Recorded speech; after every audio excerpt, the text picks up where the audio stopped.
158 million guys, 158 million, and the houses are complete kabisa. Yani kijana mdogo hivi mnamweka kwa gazeti na bado mko na balance yake jamani. Mana mchout. Mnani chout kwa nini kwa mainstream? Surely it's not. But those are not our clients. Those who like there are not our clients. Our clients ni watu wananipenda sana na wanapenda watu wao na wanapenda kampuni. Two of my friends. Who are your friends, you? Paid me a chopper 700,000. Wananiambia uwezi enda na gari. Ukienda kwa social media ukaona ka motivational quote, uka download, ukaenda ukaweka status yako, umotivate mtu mwingine. Hivyo hata mimi ndo nilifanya. Hi guys, I'm so sure mnashindwa form ya leo ndio gani. Today we have amazing guests with us. Na nataka muangalie moja na mwingine because we are here guys because mmekuwa mkituona sana and you have some underlying questions that you have been asking and we are here to get answers. We are here to answer these questions for you. And ladies and gentlemen, just right beside me I have the director, Willstone Homes.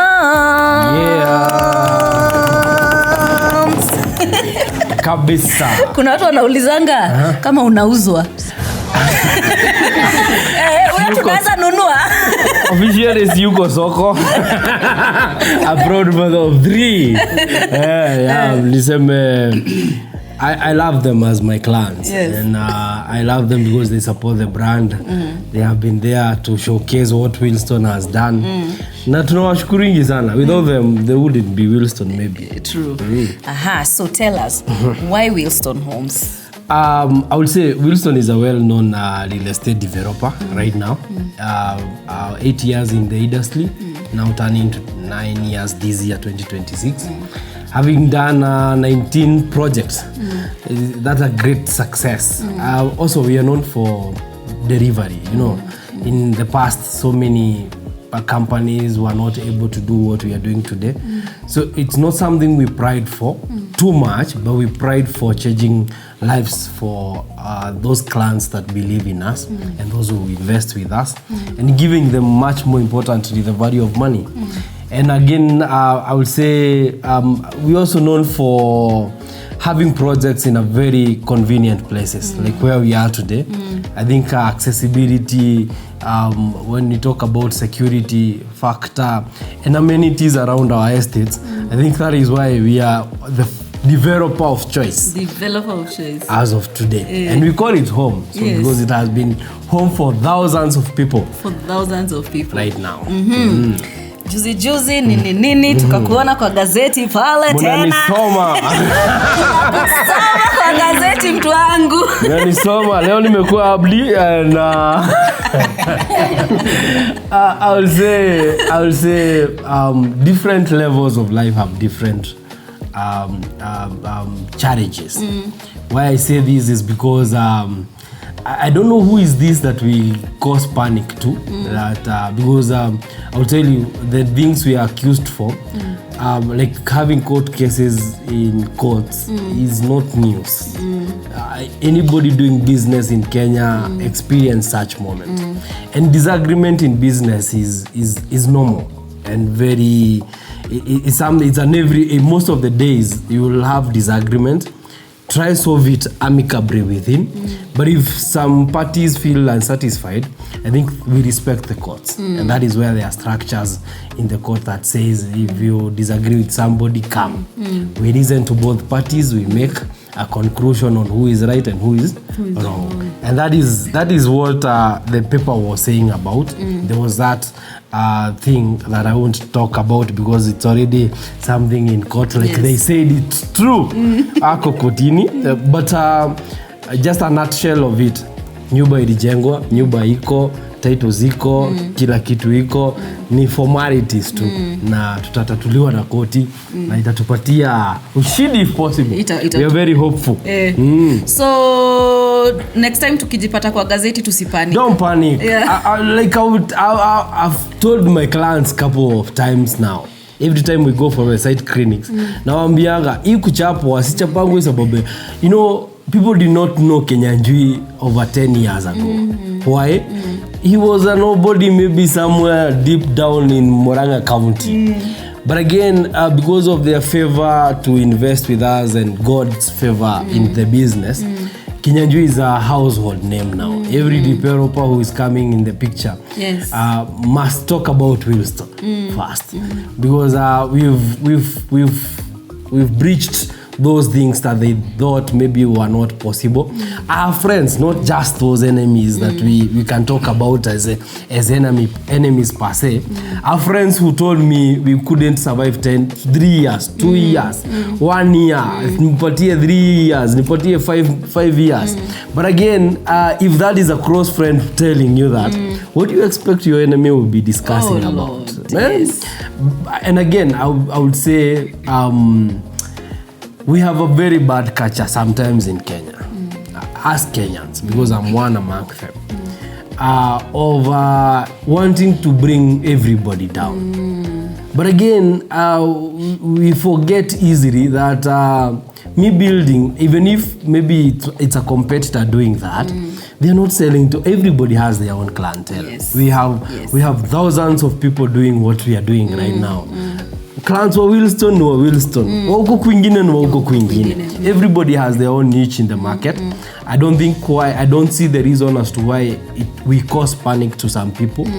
And for me, I would say it is Maris to start with. And I would say ni watu wenye watakagi kuona mtu akiendelea. Unajua kama saizi unajua tunaelekea handover ingine ya our 20th and 21st handover, same day.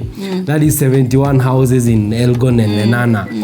That is May of this year. In 2 months time. Tukifanya hivyo lazima nitakuwa kwa gazeti tena. Automatically. We are ready, guys. We are ready and bring it on. Yeah. Like we can already see it before it happens. I told people before we handed over Winsarage 3, it was coming. Hata mwaka haijaenda.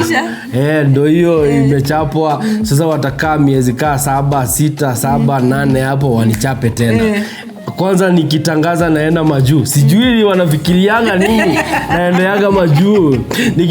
Wakisikia naenda majuu, unasikiaga Brox zimeanza right left center. But again, I'm a believer and I pray God that we do what we have to do. Most importantly, deliver on our mandate. I'll tell you one thing, Rich, today.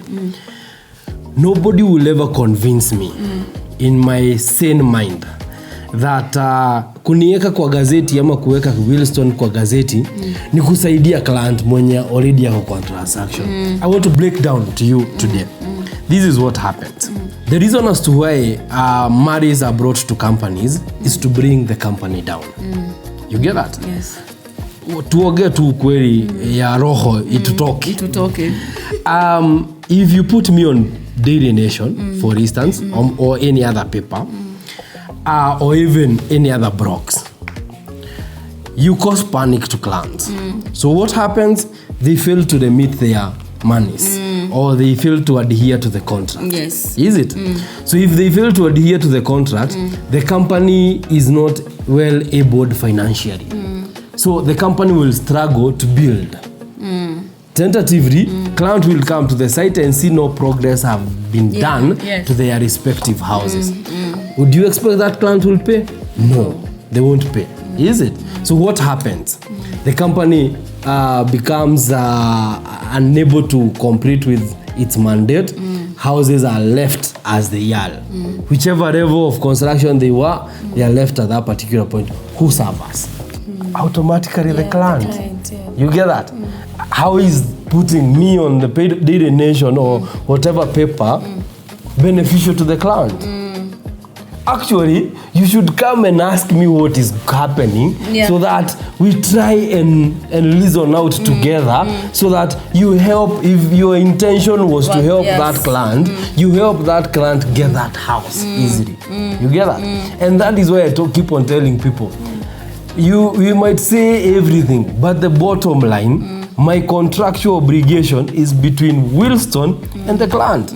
So whatever happens between the two, and you know, we also have our own challenges as a company. And sometimes you have this contract that says a client is supposed to pay, to limit this amount of money every month to the company, and we are supposed to take 12 or 15 months or 18 months to build. But you find out everybody contractually anafanya kenye contract inafanya. So in most cases unapata 20% in a project, one single project, 20% wana comply, 80% wana struggle. So what do we do with these struggling clients? They are still our clients. We have to be human enough to accommodate, to ambie, listen now, we are where we are because you guys, the same way we've been doing these clinics for. We are where we are because you guys have not been limiting money to the company. Can we agree on a timeline so that everybody limits whatever balance they have? In most cases, unapata, there are those again who will comprise. So the 20% shift from 20% to around 40%. But 60% is still at large. So by the time you're going to a completion of a project, unapata only 60%. Ama 65 ikienda sana, wame comply. Balance iko nje na project imeisha. So what do you do next? Unawambia now, listen, you guys have my money. For you to occupy the house, you have to pay me. You must pay to zero balance for you to occupy. Those are stories that are not told, literally. Those are stories that we don't talk about because we don't wash our dirty linen to the public. Like I've said, our contractual obligation is between Willstone and the client. And we communicate with them as so. Amazing. And of course you have a beautiful team with you here. Inaitwa jeshi ya Kenya. Jeshi ya Kenya. These are the people wenye wanapatananga na clients direct. So sijui tuanzie Saha ama tuanzie wapi? Wacha tuanzie na Saha. Saha, you meet a lot of clients. Which are the most asked questions? Like for example, client anaweza kuuliza if how are the investment here along Kenyatta Road, because most of the clients are asking about the investment, kama how rentals is how much, the mansionette bungalow. So lazima ujue the rent of the investment in this area so that you will capture the client on how to sell direct to the client. Yes. And you, Mr. Thuku? Huu ni Thuku. Maswali ni mingi sana kwa ground. Tunapatana na clients almost every day. And the most asked question is the titles. We ask about do you do rent to own. Hizo swali zote tunapatanga nazo na tunawajibu, na I believe our clients go home satisfied with our answers. So now that you've mentioned titles, that was part of my questions. I think, Mr. Director, I've sent you so many screenshots from our people there in the diaspora. Wanasema it's been long sijaipata title yangu na wanakujanga sana. So maybe you can just take them through because they say you saw the screenshots, right? Yes. And maybe you can now explain to them mbona hawana titles zao. I will say that's a very common question that comes our way in most cases. But we have a problem, and the problem is here. Unapata client anakuambia nilinunua shamba na kampuni fulani walinitolea title in 2 weeks. That is first comment. Nilifanya hivi, mimi najua mtu kwa rads ni tume huko niende niikomue. That's another one. Is it? But I want to demystify it in 2 ways. Housing is not like ladder. If I'm producing, I'm generating a title for this individual house, it's easier. One house. But when there are multiple, 2, 3, 4 and above, there is a process. You get that? I'll give you 2 scenarios into it. One, for me to get a title, I have to have county approvals. Kitu ya kwanza, building approvals. I have to have NCA permit. I have to have NEMA permit. Those are 3 things. Someone will tell me, you start a project by having those, which is okay. It's true and it's safe to say that. Okay? Number 2, title generation begins in Willstone after handover is done. Are you getting that? Yes. Why is it so? I bring it back again. You'll find, and they will bear me witness. Like for instance, a project we are selling right now called Windsor Ridge 4. Already it almost sold out. 2 or 3 houses remaining. Even Windsor 3, kuna mtu amewekelea 100,000, kuna mtu amewekelea 500,000, kuna mtu amewekelea 1 million, kuna mtu wa 2 million. I think the highest amelipa is 3 million. Okay? Now, which is very rare, I'm not even sure kunaye. Project size nimesikia one of them here amesema groundbreaking imefanywa. Is it? Tumefanya groundbreaking na tume take off. Along the way, wenye walianza hawatafikisha halfway. Wata pull out. You get that? Yes. So, to the completion, wenye walianza si wenye wana completing wote. 30 to 40% fall off and we resell them back. That fall off, we refund the money. When you wanakuja fresh, they don't pay in arrears of that time long yenye already project imekuwa in construction. Wanaingilianga mahali wanaingilia anapewa time duration kama mtu anaanza. You get? Yeah. Sasa tunamaliza project. So by the time tunamaliza project, unapataga the way I've told you, it's 60 to 65% paid. You get that? You need money to process that particular title. Okay? And it's not one house. And it's not one house. And the process of generating that title is also another process. Again, I'll explain it to you. So by the time now you're starting, you start now again with the county approvals again. You submit the mutation of the estate and they approve to you. Come to a county like this one where we are today, Kiambu County. The planning department, which does the approvals, meets like once per quarter, once per 3 months. Okay? So if you submit your mutation, there are chances of giving it back to you again. For amendments. Okay? Already they gave you the construction approvals. Already. So you will also take now the construction approvals plus the mutation now, so that they approve the subdivision of titles. In that subdivision of approval of subdivision of title, there is another file they will create called a cadastral file. It's also a process to create a cadastral file. Land hainaga cadastral file. Cadastral file is whereby they come here on ground, take coordinates of each and every house and the beacons. So that now that one is it's taken together with the mutation. They approve. So by the time they approve, it's not 3 or 4 or 6 months. They take longer because there is that back end until it stays with as per the county policies and guidelines and procedures the way it's supposed to. Kutoka hapo iende ardhi house. Ama survey of Kenya. Sasa tuko second year. Sasa tuko first year tunaelekea kumalizia. And you know the government offices how they work. Yes. You will tell them you have this timeline and they don't care. Those are your timeline. You can do what you want with you. And you have hours.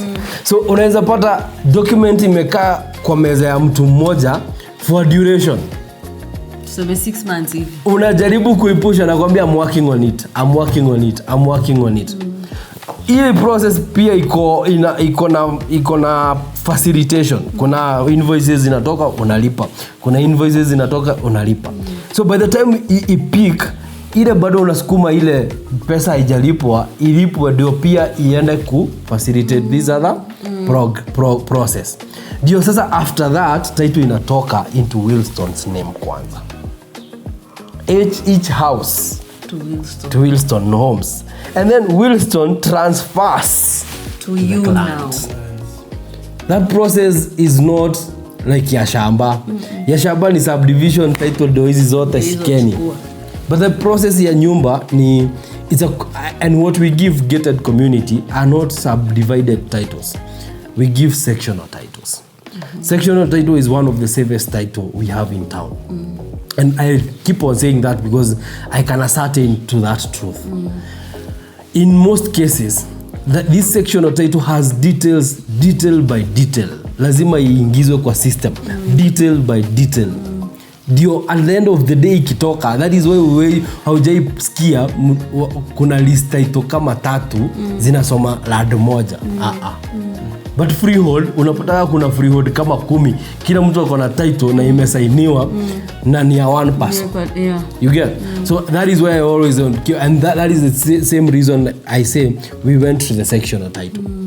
Because it is a safer start. So I would say the process takes longer, but again the facilitation of the money. Remember, Willstone is also dependent on the contribution factor that the clients bring on board in terms of paying their obligation or fulfilling their mandate in terms of the agreement. So at the end of the day, all these delays on the money coming, delays on processing is that which takes a little bit long. But again, that is not an excuse. For estates we have handed over, lazima wapewe title hawa watu. At the end of the day, lazima, it's our obligation. It is my mandate. It's a must. Estate zenye hazijapeanwa kama huku Kenyatta Road tuko na estate kama 5 already tumepeana. Hizo zingine zenye already hazijapewa, I urge them to be a little bit patient with us and we will deliver. Titles mtapatiwa. Watapata. Yeah, kwa sababu sahi ni title rich. Let me tupeita nimeshaingia hapo. Let me aja ni kusurprise. Our clients wetu ni wajanja. We don't deal with client TV. They have information in their fingertips. Yes. When they do searches now and then, they see the title has no collateral at any given point. It is not charged by any institution. We have not taken any facility with it. So they are aware already because we have given them that mandate to, and they can still do that because they have the title numbers and everything. But again, I tell them again, let them be patient with us. The process is already undergoing. For those estates we've delivered, they will get their titles. So if you haven't gotten your title yet, please, you've had it. You're going to get your title. At the end of it all, nyumba bado ni yako. Haujaibiwa. Na unaishi. Tumepeana how many houses so far? 1,700 and something. Na kuna hata moja shaibiwa. Hata. So hauibiwi nyumba. Title yako itatoka. Kare, yes? The most asked questions by your clients. Okay, I have a lot, but I'll start with they ask if do you only build houses or you sell plots? And I can confirm to them that yes, we do sell plots. We have them at Mangu and Juja for those who would want to build their houses for them. Najua kuna watu maybe wanataka kujijengea kidesign yao and all that. Yes, we do have plots. And then another question that I get is kama sijamaliza kulipa nyumba yangu naweza ingia? Huwezi ingia. Yeah, you have like a client have to complete the payment ndo aingie kwa nyumba yake. Yeah. Iyo ni support what Kari is saying. Kitambo, when we started this business, that was in Willstone Estate, iko Kamuru, na Gradview Estate, na Ispark 1. Hizo 3 estates, tulikuwa tunaara watu kuingia kama wako na balances. Rich.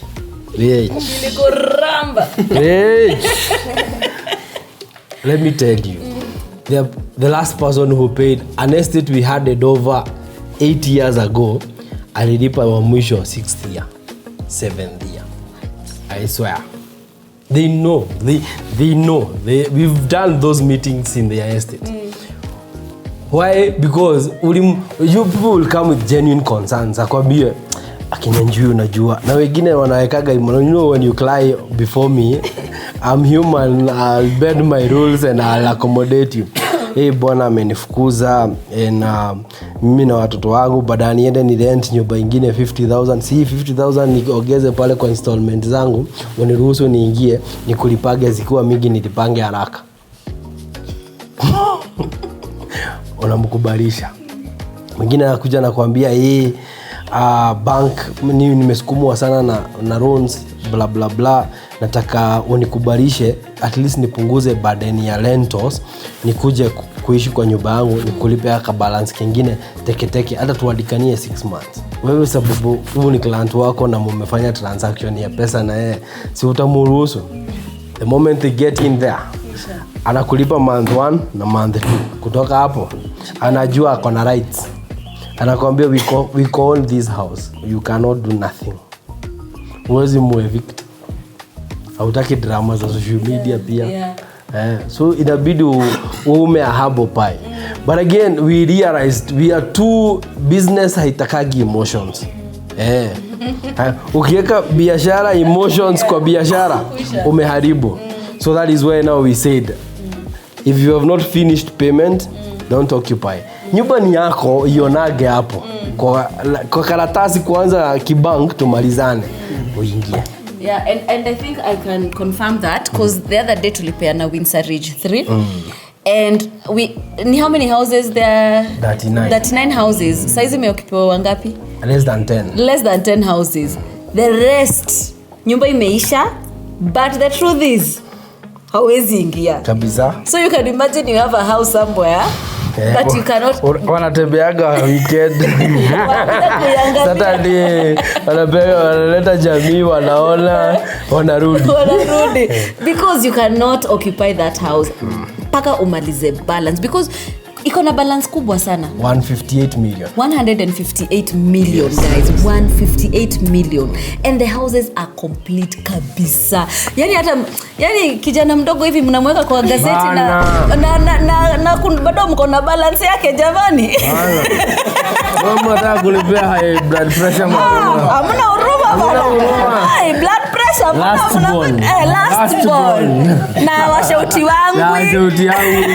Mnani kwa mainstream. Mnani shout kwa nini kwa mainstream? Sure, it's not. But those are not our clients. Those who light there are not our clients. Our clients ni watu wananipenda sana na wanapenda watu wangu na wanapenda kampuni. They will not dare harm me. Yes. They like me and they play for me. Ikitoka hivyo simu zinakuja kama mkuki. Relax. Yes. We got you. Yes. Wakikupeleka kotini tuite. Tutakam. Kwanza mtu amebai nyumba kama 3-4 na umempea, huwezi mwambia Kenya juu ni mkora. Yeah. Like it doesn't make sense. It doesn't. Au uone mtu anakuambia gani wakupeleke niite. Niwaambie zago do hizi title do hizi na receiving hii land. We've made cumulatively as Willstone. We've made so many people adroit. Yes. Actually, more people who live in diaspora who cannot come and live in those houses or they have not bought for them for other people, their relatives or kids, they left back here. We've turned them. These are people who are earning. Like one bungalow here in Kenyatta Road is around 70,000. Yes, yeah. A whole mansionette here in Kenyatta Road is 100 plus. You get? Huyo mtu analipagwa monthly, utamwambia Kenya juu ni mkora aje. Kwani pesa ni yeye anapata? You know, sometimes you even ask yourself, ama ni mimi mbaya? Hata next time ukimweka kwa gazeti tutachukua na tuichome. Kabisa. Tuichome. Ma clients wako unajipatanga wanakulizanga nini sana? Kwa jina kwanza Peter. Clients wangu mostly wao wanataka kujua about the kind of projects ambazo tunafanya Kenyatta Road na pia around this area.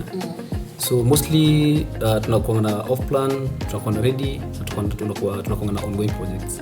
So wao wanataka sana kujua about the kind of project tunafanya na the payment terms. So to brief them about the off plan projects, what tunaanzia, mtu anaweza fanya booking for example kwa hiyo Windsor Ridge 4, anaweza fanya booking na 100,000 na uweze kuona hiyo nyumba and then we start the process there. So tunakuwa na off plan, tunakuwa na ongoing na ready units. So mostly wanataka kujua about the project that we do.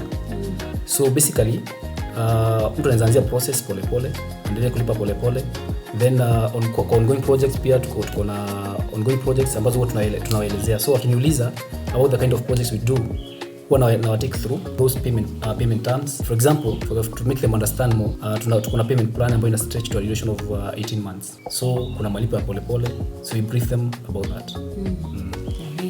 Kuna swali hata mimi ulizwa sana. Rich, niko na shamba. Wanaweza kuja kunijengea? Hizo nyumba zetu zinakaa poa. To be very honest, I've helped a lot of people build. Let's say niko surprise. One of I think last year toanza around November. Pilka tu hivi unaboekaga on Sunday unasema uchukue ma junior uwapigishe road trip. I went to the Kajiado route through Kitengera. Do you know I found a copyright estate of our bungalow? What? There. Hey. And I did not feel bad that guy or that lady stole the design.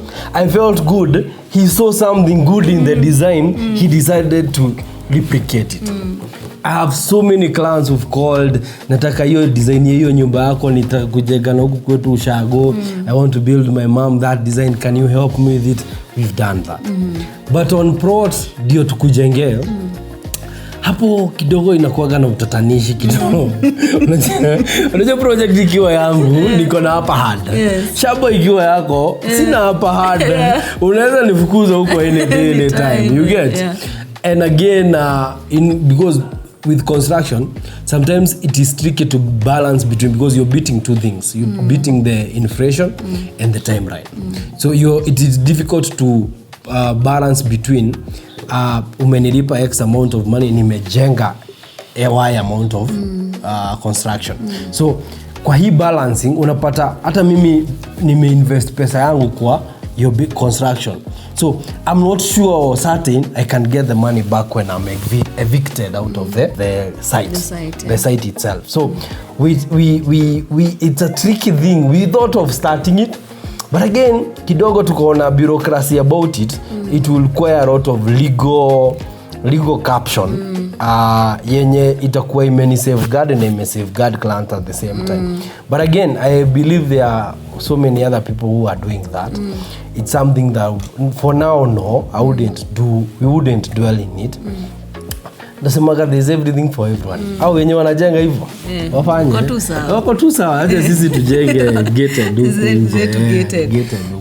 Feli, na clients wako wanakuulizanga nini sana? The list are here. Since our biggest market iko diaspora, the biggest question is, if I'm able to get a unit with you guys, am I able to get returns? Yes, you can. The moment una acquire a unit with us, we are able to help you get a tenant. Wengine wana acquire not one, not two, more than 3 units. Then when you retire, you're able to settle maybe in 1 unit, and then you can continue to rent on the other ones. A bungalow here is fetching from 70 to 80,000. Na ukipata mtu anaingia nyumba kama hiyo, si mtu atakusumbua. Atakuwa tu anakuwekea pesa kwa account. And a measure it is going for 100 to 120. So invest not in 1, not in 2, and you'll get a good investment. Amazing. And of course Willstone Homes is home. Bila maneno mingi.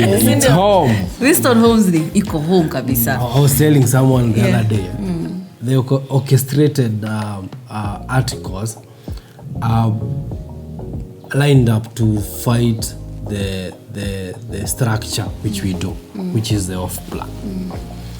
And I was trying to reflect back in times when we started in 2018, 2019 there around. Most of the people there, most of the people back then, actually we didn't use the phrase we are using today, bila maneno mingi, Willstone is home.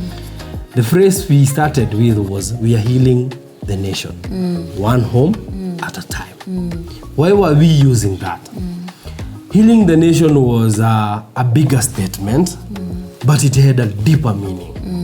Deeper in this sense, most people who approached us during those days when we were beginning were coming with scary stories of, I approached my parent to build a home for me, only for me to come back home after I got papers and not not finding a home.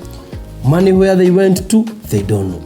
There are people today who are enemies with their parents because they misused their resources. Not just parents, so that I don't look like I'm one-sided. There are people who are not, they are brothers and sisters who are not talking to each other, or brother and brother or sister and sister who are not talking to each other. Courtesy of money was sent, there's nothing to show for that. Okay? And that is why we used the phrase of, we are healing the nation, one home at a time. So now, come back to now our business model. our business model has checks and balances.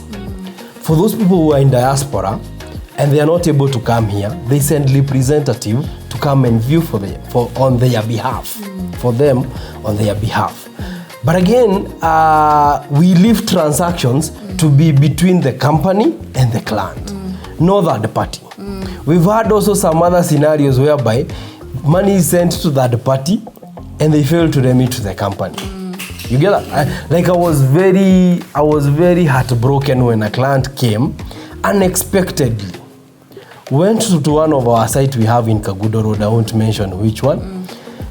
She knew her house number was house number 7. Went to house number 7 and found an occupant in that house. What? Yes, last year actually. When they went to house number 7, ni ile client anasemaga nitafika kwa hiyo estate kama sijaambia hata ofisi kwanza nijue kama Kenya jua na jenganga ama Willstone ni ukweli ama ni uongo. So the moment she knocked to that door, the owner came out. Akamwambia, no, but this is my house. Akamwambia, no, I bought this house from Willstone myself. Akamwambia, no, I've already finished paying Willstone. Kichwa client ilimwambia aje? Willstone inauzaga double allocation to clients. The following day, first thing in the morning at 8 a.m. comes to the office. You understand? The client and the proxy saizo hayuko, ni client amekuja. Ule proxy ni ule anatumago a view on behalf. So the moment the client came, akapeana scenario yake, ameenda kwa nyumba yake na amepata mtu. So everybody was worried. How can that happen? Akaulizwa umerentisha nyumba yako. You know they are also concerned. Unaweza go umerentisha umepata tenant na you already complaining. Akasema no, I've not given any authority to anybody, but the guy that I found in that house told me the house is already his, not even a tenant. So the first thing admin does, calls the customer relationship manager. Customer relationship manager calls her to her office. Akamuuliza, what are your names? Akamwambia XYZ. Akamuuliza, when did you join? When did you first pay? CRM goes to accounts, pulls a statement. Akakuja nao chini akamwambia, now see, the house you booked was withdrawn by the proxy. Kumbe proxy amekula milioni 8. Client alikuwa amelipa directly, I think 1.2, 1.5. You understand? Hadi hii 1.5 aliandika email akasema we are no longer interested in that project. Aka withdraw when the project was already ongoing. The client doesn't know. Na pesa ikalifadiwa proxy. Because ni proxy alilipa, so ni yeye anasoma kwa documentation. You get that? The client cried. But I felt it. I felt it big time because it is hard-earned money that has gone into drains. These experiences not just easy for the company. It is difficult to the client to even comprehend. Even on ourselves, we are humans. We are brothers and sisters and sons to someone. We feel the pain at one particular point. But again, at the end of the day, you sit down and try help. Tulijaribu, tukajaribu, proxy hashiki simu zake, hafanyi anything. It was a relative. It was a relative, yes. So, and that is why I always advocate my clients. For transactional, let it between you and the company. Even them, we at one particular point we told them, no, you cannot handle money on behalf of clients. You get that? Because the moment you step out of the company, I have no trace to the money. You get that? I had even other agents who used to be sent money and the money doesn't add up in the company. I have written off some of the debts because somebody, are you getting that? Sometimes clients, because I've been an agent before, nilianza na kuuza. Unajua watu wanadhanigi nilianza na kuwa director. Nimeuza manyumba. By the guys, tutawaletea a day with the director. Sindio? Tutapiga. Clients wana believing agents sana na representatives wao in a bigger way. Sababu huyo ni mtu mumefunguliania roho in a very big way. But again, I always say that is one story. Let me give you another story. Unajua watu wanaona ni kama tuna mashida. Let me phrase it last year. Every time you're joining the company as a client, there's a form you fill. And we insist you have to give us next of kin for let me talk this because I know there's such a scenario coming up as we speak right now. The reason as to why we do this, we ask for your details and your next of kin. COVID taught us a lot. We lost clients at a transaction. Let me give you 2 scenarios to it. If a client is paying and maybe have gotten to 90% and have succumbed, like during COVID, we wrote off debts worth over 60 million. Mzazi ameaga. Okay? Watoto ndo walikuwa next of kin. Mtoto wenye ni oldest ni 16 years. Utamfanya nini? Utamwambia lipa hii balance ya mama yako? Hawezi. You also feel that essence of business has loss and profit. And sometimes humanity must supersede any gain. Monetary gain at any given level. We wrote it off. So back to the client detail. You give your details and you're not next of kin. And then there's a scenario that happens.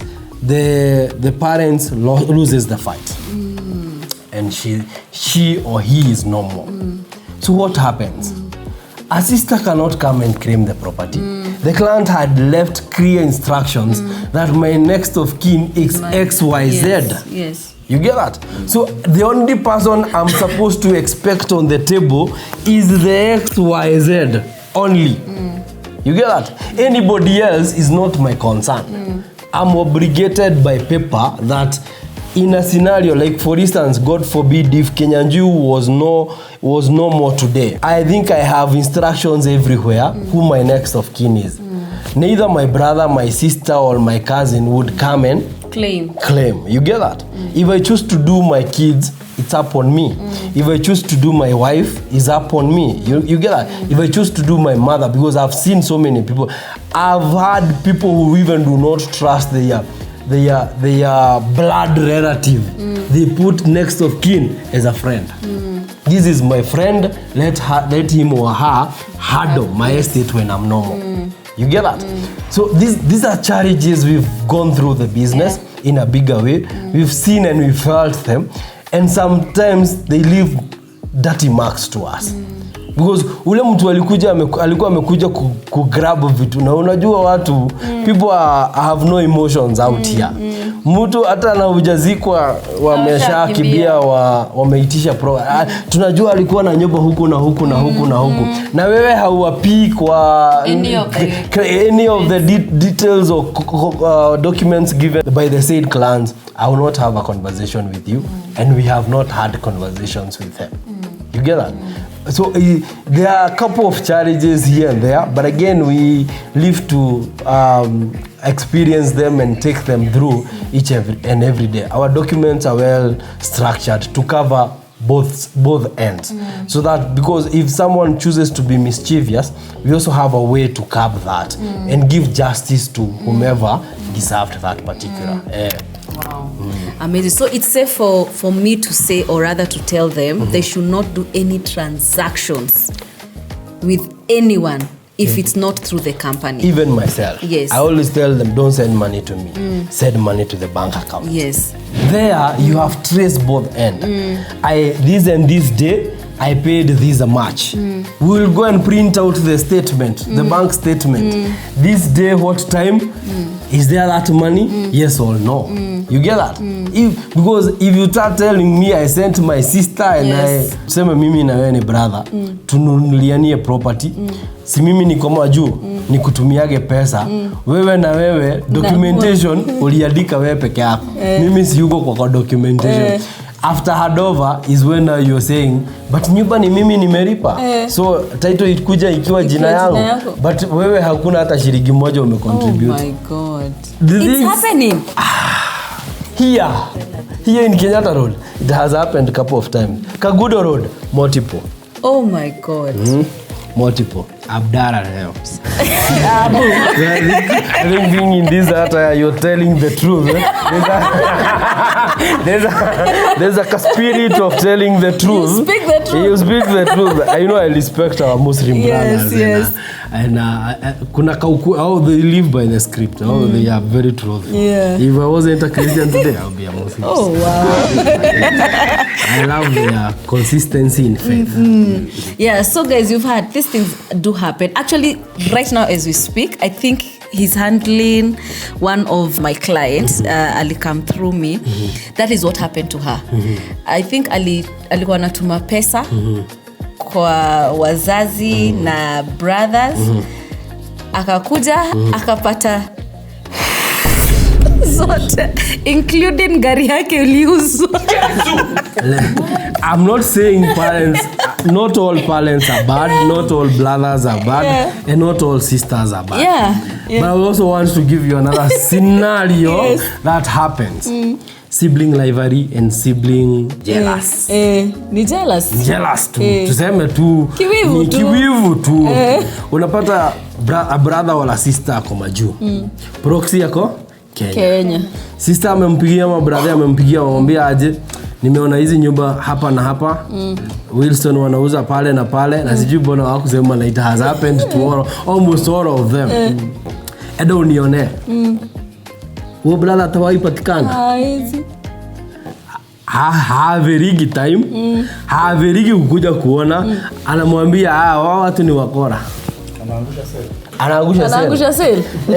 Anaangusha sale na hajaifika site. You get that? If you ask so many people out here who Willstone is, I can bet sure not more than 20% will tell them they know Willstone very well and what Willstone have done. You get that? And the site are just here. Na mtu kwanza anakumbuka kuna one of the guy alitumwa na sister yake anapitaga hii barabara ya kwenda Katudo daily asubuhi na jioni na hakuwa ifika site. Na anazionaga. Aliambia sister yake. Sio ni akora tiga nao. Sister yake ended up not buying a house. Sister yake came way later after a year or two. Kenya. Venye alifika akaona nyumba. Aliniambia I hate my brother for one thing. He did not tell me the truth. Another scenario. Niko na mingi. Another one is hivi wenye wamama huogea. This now I was told when I was in US. A place called ilikuwa inaitwa aje? Oregon. A friend of mine sitamtaja jina pia. Akaniambia when we were selling the mansion it's up there. Windsor Annex 1 and Windsor Annex 2 na B. One of the mama mwenye alitumwa agalilie watu wawili. Dota yake na rafiki ya dota yake. Venye alikuja akaona akaambia rafiki ya dota yake achana na hizo nyumba hazijanipendeza. But the daughter bought. Are you understanding? I get it.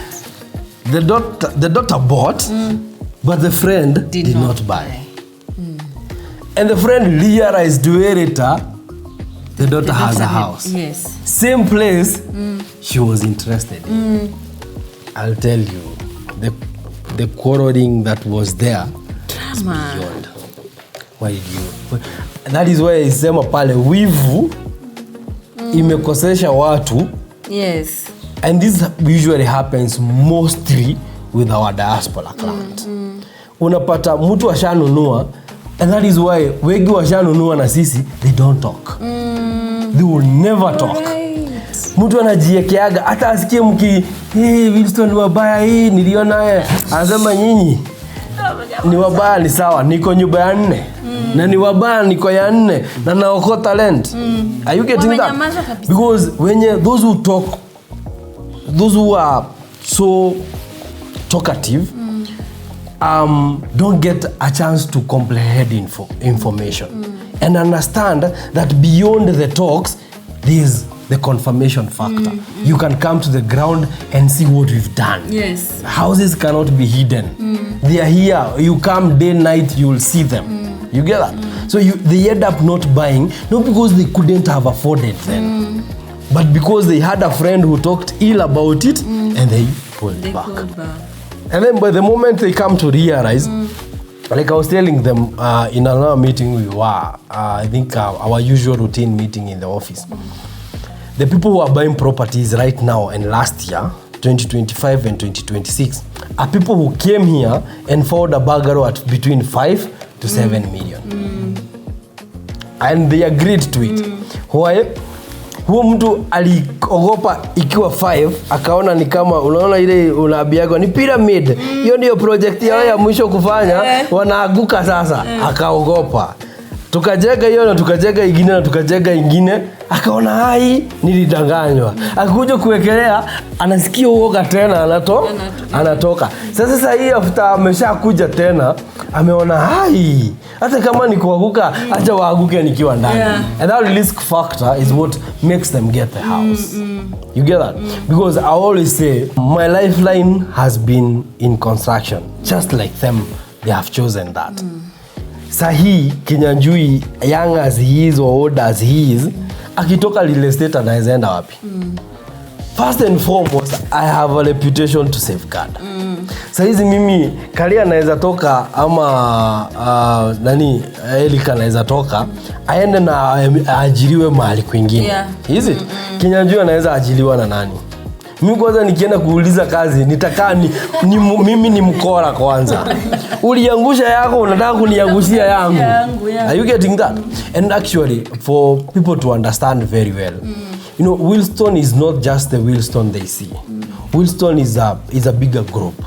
We are doing Mabati, we are doing Cabros, we have logistic company in Willstone. We are a whole entity that has A, B, C, D to Z. You get? The other companies that are operational surprise Willstone. So Willstone is the mother in a nutshell. Willstone, the consumer, all of our, like for instance, we have Capital Mabati. It's public domain. We have Capital Mabati, for instance. Capital Mabati produces Mabati. But before we sell outside, we buy as Willstone. You get that? So Willstone ikaanguka, Capital haiwezi survive. Are you getting that? Because we also have cabro production, road channels, culverts, drain, all concrete works in Willstone is a whole department. We also have a security department in Willstone Homes, a whole total security department. Willstone ikaanguka, all the other affiliates, they are done. So Willstone have to survive by all means for the rest of them to survive. So this one, Willstone, that is why we protect it by blood and sweat. And it must be in public domain. It is not going anywhere. Provided we are here, not unless maue muku wetu. We even have a foundation right now. There are kids like today. I'm sorry nilichelewa. Nilikuwa ni back to school after midterm. These guys, their father. We are their mothers and brothers and sisters. These guys had given up in life. We have given them a new awakening in terms of the foundation. Kuna wenye wameenda shule courtesy of Willstone. And let me surprise you. Willstone as a foundation is just a foundation. I have amazing employees. Amazing staff. Yes. There's a kid. Hii ni Gatondo. Towards January, hii time watoto wanaenda shule. A call was made in the office. Kuna kamtoto kametolewa rope kakitaka kujinyoga because apparently the parents were not able to pay school fees for the kid. I swear to the living God, I did not contribute anything. They chaggered amongst themselves, fueled the company car, and they went to aid support for that kid. For me, that is a culture, that is a family I know. You get that? Huo mtoto utamwambia Willstone ni mbaya aje. How through their savings and through their monies they earn are able to bring together, go buy shopping, go buy school fees and pay school fee for that kid. A whole year. Huyo mtoto hata tuseme amemlipia 2026 hata 2027 udhani atakosa kusoma? Atakusoma hadi mwisho. Tukue tusikue watasoma hadi mwisho. Lastly, Willstone Foundation have given a smiling face. I got a distress call from Gatondo Level 5. There's like a kid, very young, and it attached me because I have girls. I have a girl. I have a kid girl. Niko na mtoto msichana. But alipata ball akiwa 16 years old. Amelemewa na bill ya hospitali ako Gatondo maternity. I had to mobilize them and I told them, hey, we have to go. We have to go and see. I appreciate my other partners, the directors. I told them I have this case and I want to treat it as urgent through the foundation. And they approved me over 300,000. We bought packages. We went paid medical to the mothers, and we built out that little girl. Knowing that si makosa yake. We have been young and we know some mistakes. And it's not about poor parenting and poor nothing and not being brought up well. Maybe the parents did their best. But again, there are those mistakes, just single day mistake. 5-10 minutes mistake you do that you regret about the entire of your life. So we can talk until tomorrow. I feel. We need a podcast. I'm thinking here, and that's what I was actually thinking in my head. Actually, nilikuwa na feeling niambia msee ipige ka podcast tulete mic hapa yetu ya podcast tupige cause na feeling imeweza imebamba. We've been through amazing things. Some that would have knocked us down and weighed us down in a bigger way. But I'm always grateful for the support these guys. Gazeti kitokea, these guys are the first people I see in the morning. They will encourage you. Wewe machozi iko hapa. Wewe machozi iko hapa. And those are days even you don't want to see the kids. You don't want to be home early. They will ask you question you won't answer. Actually, my son, I think the article last year, June, aliniuliza, Daddy, there's a kid in school who told me you were in the newspaper. How do you explain to her 80 years old what you are doing in the newspaper? How do you explain? And that there was money lost. Daddy, what happened? How? Now the boy wants to know. Yeah, you tell me, how do you stand? No, Daddy, they told me I'm a thief. That is where you ask for wisdom from heaven. God, this is not my question. Huh? Yes. Give me some components to compose myself and answer this toddler. Yes. You get that?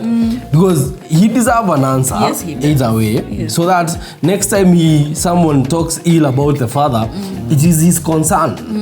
You get that? But again, ni life. Mimi nasema Rich, tunapitia vitu wazazi wetu hawakuipitia. I swear babangu hakuwaenda kwa gazeti. I swear mama yangu hata sidhani yeye aliwahi fika kwa gazeti. But again tumelan kukua hardcore. Yani mimi wameni harden. The wrong way but the right way. The right way. Right now I don't think there's anything I can't face. I've seen it all. And I've gone through all things that sikuwahi fikiria. You asked me years back when I was doing engineering. I never thought I would be where I am. But one wise man told me, different levels of life have different challenges. Definitely. I'll tell you, these are different. Yes. And I'm wondering the next life, which challenges will be. Yeah. So guys, if you have not faced a challenge, it's because you haven't gone to the next level. Yeah, it's about next level. So you guys, you have to go to the next. Unajua kuna mtu anashindangwa. Kwani mi watu hawanichuki. It's because you haven't gone to the next level, yo. You have to go to that next level for people to start hating you. Mimi nakumbuka venye tulikamianga huku. Oh my god, this house in particular. Oh Lord. Ameingia Illuminati. Shemona na nani? Hata she mention nani kwa video. Wanafanyanga. Wana and we love such challenges. Mimi wamenipeleka everywhere you can think of. Illuminati. Nimewekwa na mama.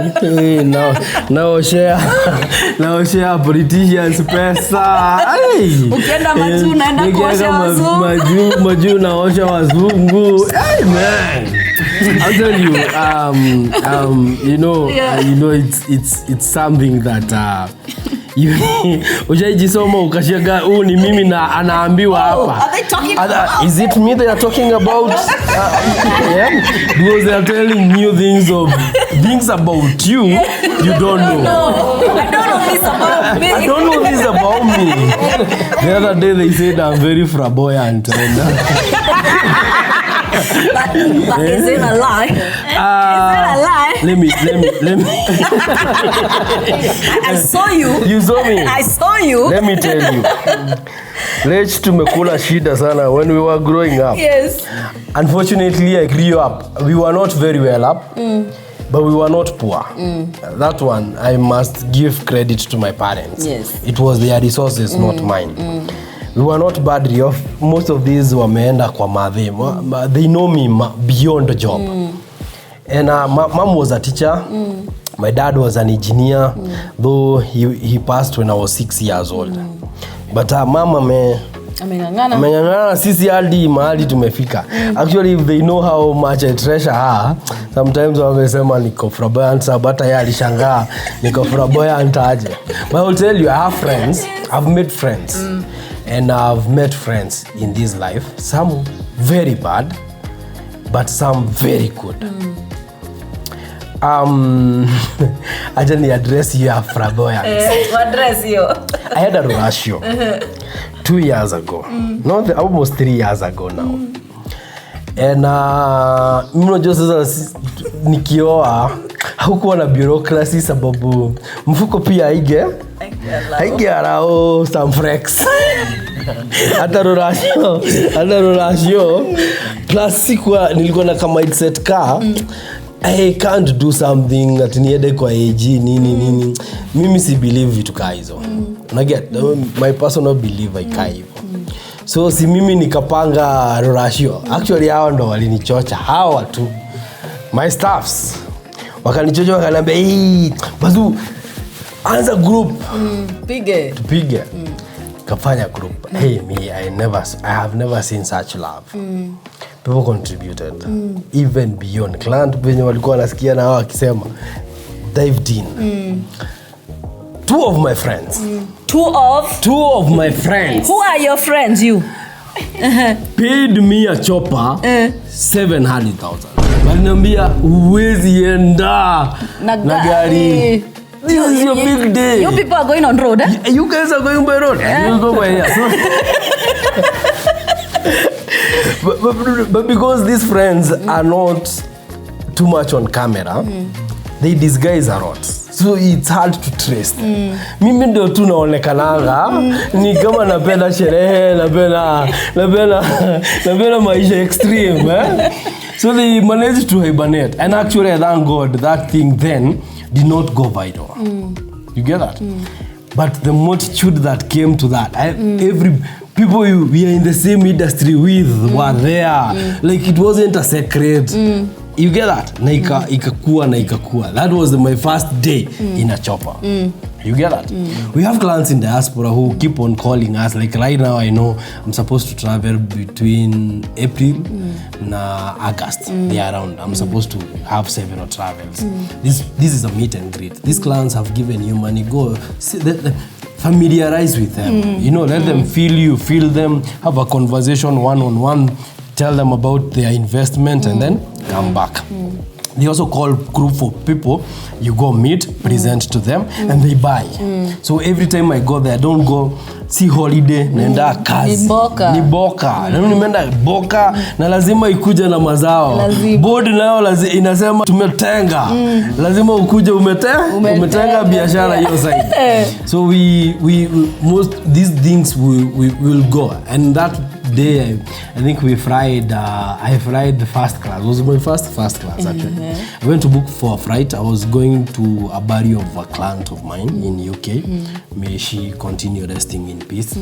I won't mention the name as well. And ile ndege ilikuwa available for that day was an Emirate. Now only seat left was a first class. Was a first class. So I had no option. I paid for it. Prasa watu siwabiange I'm paid a salary. The guy is paid, guys. Yeah, bana. I don't report to office. It doesn't depend. Like the other director have said that you are the managing director, you have a salary. So even if I'm doing some of these things,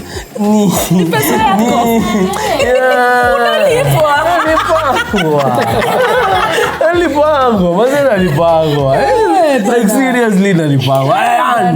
That is why I pay school fees for my kids. I'll do bills at home. I'll support my mom, and I'll support kids here and there. I have like 12 kids. Ada not Willstone, ada Kinyanjui.